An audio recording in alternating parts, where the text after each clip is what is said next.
ಕೊಡಬೇಡ್ರಿ. ಬಡ್ಡಿ ಹಣ ನಮಗೆ ಬೇಡ. ಬಡ್ಡಿ ತೆಗೆದುಕೊಂಡ್ರೆ ನಮಗೆ ಶಾಪ. ನಮ್ಮ ಜೀವಿತ ಆಶೀರ್ವಾದವಾಗಿರಲ್ಲ, ಸಮಾಧಾನವಾಗಿರಲ್ಲ, ಸಂತೋಷವಾಗಿರಲ್ಲ.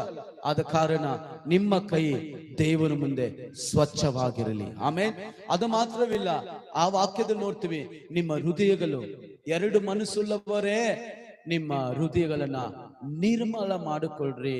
ದೇವರು ನಿಮ್ಮನ್ನ ಮೇಲೆ ಕೆತ್ತಬೇಕಂದ್ರೆ ಈ ಹೃದಯ ದೇವರ ಮುಂದೆ ಕರೆಕ್ಟ್ ಆಗಿರಬೇಕು. ಆಮೇಲೆ ಹಲ್ಲೆಲೂಯಾ.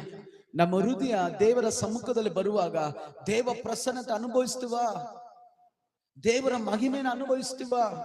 ನಮ್ಮ ಹೃದಯ ದೇವರ ಸನ್ನಿಧಾನ ಅಳುವಷ್ಟು ಆಗತ್ತಾ?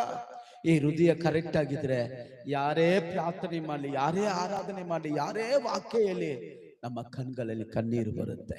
ಯಾಕಂದ್ರೆ ಹೃದಯ ಕರೆಕ್ಟ್ ಆಗಿದ್ರೆ ದೇವರು ನಮ್ಮ ಸಮೀಪದಲ್ಲಿ ಇರ್ತಾನೆ. ಆಮೆನ್.